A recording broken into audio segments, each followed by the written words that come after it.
Today I fucked up by sending money to a friend with PayPal and jokingly noted in the reference that it was for an extreme sex act, but was mistaken for an international financial crime. I live overseas. A trusted old friend of mine in the USA handles some of my finances. I often send him money to pay various bills and take care of things for me there. I use PayPal. He and I were roommates when I was in college 30 years ago. We're both hetero and, apologies if this offends anyone, but we often jokingly insult each other with homosexual taunts. When I send PayPal payments, there's a space for a reference, a reason for the payment. As part of an ongoing joke, I always write something that implies he's being paid for gay sex. There was never a problem. Well, PayPal finally lost its mind. My most recent payment was $2,000 and the reference was, "Thanks for the Cuban oil drill." Here is a link that explains the slang. Warning, not pleasant, but its absurdity should prove it's a joke. Within a few hours, PayPal suspended both of our accounts. They asked us both to explain further why I was paying him, and to explain Cuban oil drill, and provide details and an explanation of the payment. He and I both contacted PayPal and were upfront and honest. It was awkward and embarrassing, but our stories matched, because they're true. PayPal keeps escalating the issue, and now they want the Department of Justice to review the case. I guess I'm financing illegal oil drilling in violation of the Cuban embargo. Whatever the case, I fucked this up. Too long didn't read. Jokingly sending money for a Cuban oil drill was mistaken for illegal activity.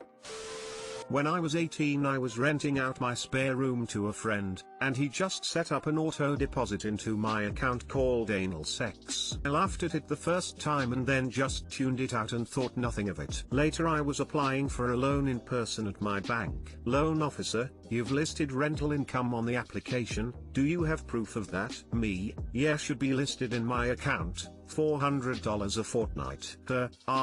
I do see $400 a fortnight for anal sex. Me, oh, right. Makes you wonder how their algorithms work to catch someone like you, but they inexplicably allow actual money laundering to occur with big-time criminals. They were probably more concerned about your reference to Cuba than the filthy sex act. Anyway, what a lame company. Hope you get your money back. It's more OFAC, not necessarily PayPal. They just have to abide by the rules set up from the Fed. Having worked in banking, Cuban was the trigger word to flag the item for review. It explains why you didn't have an issue with your previous transfers. But PayPal is bound to do their due diligence to the OFAC rules since they are only the facilitator of moving the money between two separate banks. Try sweaty butt love next time. You shouldn't have an issue, lol. Till what a Cuban oil drill is. And I wish I didn't. Ha ha ha.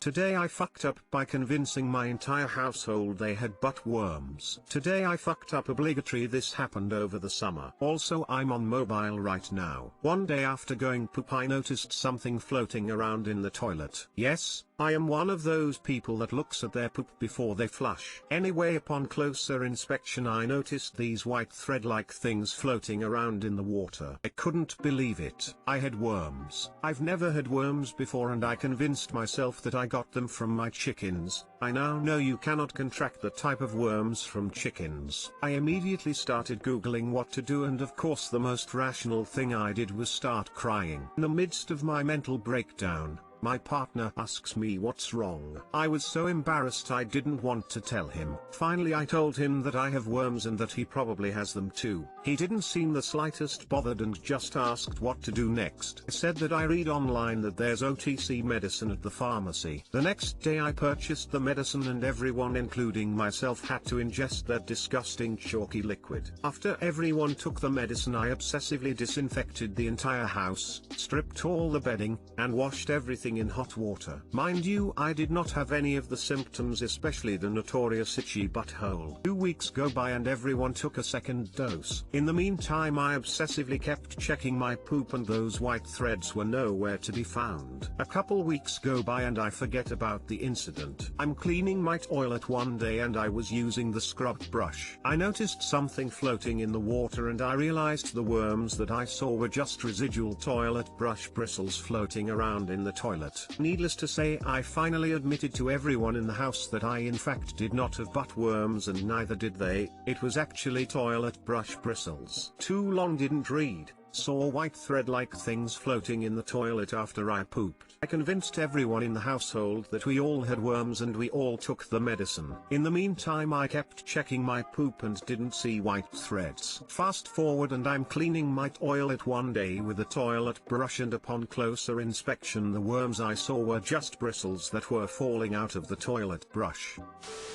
Pinworms ain't nothing to joke about. They come out of your ass to feed at 10 p.m. and make your asshole itch. Kids are notorious for getting them. I learned it's super common in children and there's even the tape test to see if they come out at night. You left out the most important part of the story, how your family reacted when you told them they were not suffering from butt worms but had butt brush water bristles instead. At first they were like, TF, we took that nasty medication for no reason? And then they laughed at me, smiley face. I discovered I had worms and had them for 3 years. I more than likely got them from one of my deployments, and when I pooped out this huge ass egg sac and granddaddy worms I freaked out. I ugly cried in the parking lot of a hospital after dropping off poop samples. All my fiance could do was laugh on the phone while I ugly cried. It's a hilarious story to tell now, but man was I freaking out at the time knowing these little fucks were squirming around in my ass. I can't imagine how you felt when you saw that egg sac. From my understanding, the medications used to treat worms are really effective, but if you don't know you have them, they thrive in your butt. You don't have to be ashamed of checking your poop. In fact, in Germany, toilets have a raised platform in the back half of the toilet so you can check your poop health without any water covering it. Then when you flush, the water knocks the poop off the shelf and down into the hole that drains the water. Also, I had pinworms, or butt worms as you call it. I got them 3 times in a row back to back. It was not fun. The itchiness you get from feeling them squirming is so distinct that whenever my butt itches not due to pinworms, it for sure it ain't pinworms, so I don't even have to check anymore. It's weird.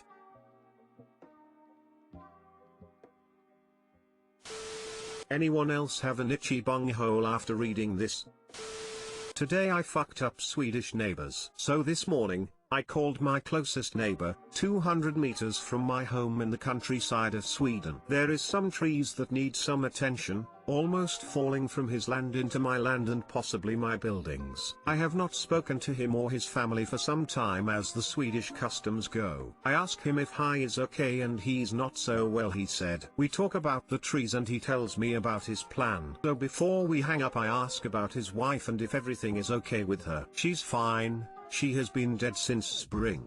And I sink through the floor. I explain to him that I have not heard this and that I am very sorry for his loss. He took it well, thank Odin for that. May she rest in peace, she was a good person. This is a typical Swedish problem, we keep to ourselves and do not talk to neighbors. That COVID-19 rule to keep a 2-meter distance, that is imposing a closer distance than the normal 5 meters. Too long didn't read, asked my neighbor if his dead wife was okay, not knowing that she died this spring. You and your cliffhanger story. What happened to the tree? They are still hanging around. The neighbor's not well, so I will not pressure him. That is another Swedish vice. I have waited a year to talk to him about the trees. If they fall on my buildings I will calmly remove the parts on my land and shut up. Till Finns and Swedes are more similar than I thought. I'm Finnish and had almost exact same happen to me. Except it wasn't neighbor but an old couple I used to assist. She's doing great. Dead since last spring. Yes, It's true. I'm Swedish and I've worked with Danes, Norwegians and Finns, and other nationalities. I think there were least cultural differences with the Finns. I know there's some distrust against Sweden in Finland, just because we happened to be successful in an invasion way back. But hey, invading other countries was a popular pastime back then. We've moved on since that, honest. Do Swedes really say thank Odin? No, we say thanks Zlatan instead.